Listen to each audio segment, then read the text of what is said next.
வணக்கம். செல்வகுமார் பேசுகிறேன். இது செல்வகுமார் வானிலை அறிக்கை. அதிகாரப்பூர்வ வானிலை அறிக்கைக்கு இந்திய வானிலை ஆராய்ச்சித்துறை அறிக்கையை பார்க்கவும்.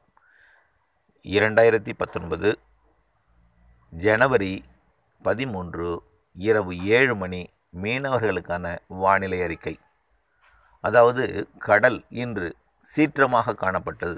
அன்று மீனவர்கள் கடலிலிருந்து தொலைபேசிகள் மூலமாக தொடர்பு கொண்டதன் காரணமாகவும், கடலுக்கு செல்லும் மீனவர்கள் செல்லலாமா என்று தொலைபேசி மூலம் தொடர்பு கொண்டதன் காரணமாகவும் கடல் கடும் சீற்றமாக கடல் அரிப்பு ஏற்படுகிறது என்று கன்னியாகுமரி மாவட்டத்திலிருந்து வந்த தொலைபேசி அழைப்புக்கு காரணமாகவும் இது பதிவு செய்கிறேன். அதாவது நாம் ஏற்கனவே நீண்ட நாட்களாகவே சொல்லி வருகிறோம். பொங்கல் போது காற்று சுழற்சி இலங்கைக்கு வரும், இலங்கைக்கு மழை கொடுக்கும், அப்பொழுது மன்னார் வளைகுடா பகுதியில் காற்று கொஞ்சம் இருக்கும் என்று சொல்லியிருந்தோம். இந்த காற்றால் எந்தவித பீதியோ புயலச்சமோ வேண்டாம். வங்கக்கடலில் காற்று சுழற்சி மட்டுமே இருக்கிறது, ஒரு சாதாரண சுழற்சி.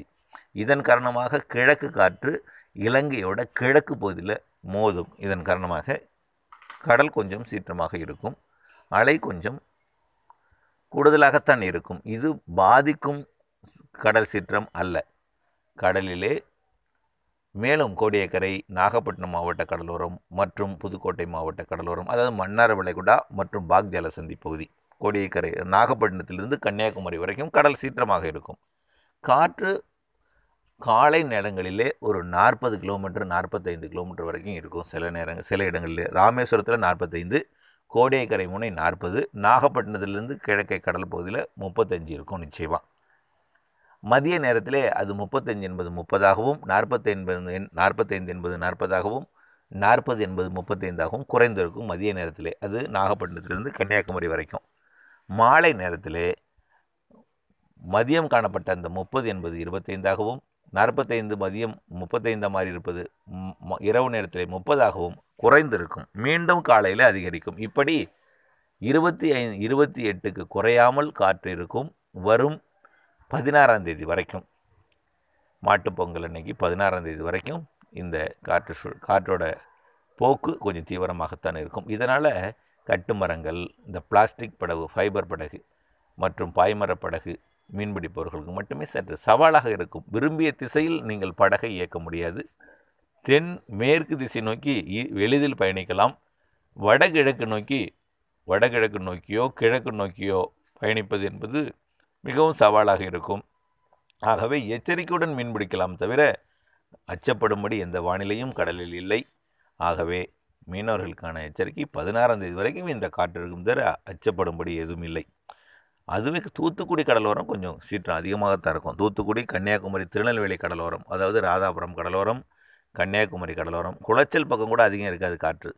அதாவது கன்னியாகுமரி குமரி முனை, திசையன் விலை இந்த பக்கம் கடல், அதாவது கன்னியாகுமரியோட வங்கக்கடல் பகுதி, மன்னார் வளைகுடா பகுதி தான் சீற்றமாக இருக்கும்.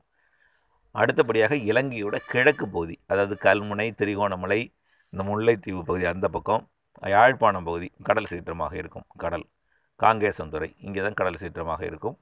பொதுவாக அச்சப்படும்படி எந்த வானிலையும் கடலில் இல்லை. மீன்பிடிக்கும் போது மீனவர்களுக்கு பயணிப்பதும் வலை விரிப்பும் பொழுதும் இயக்கும் பொழுதும் காற்று சவாலாக இருக்கும். அவ்வளவுதான்.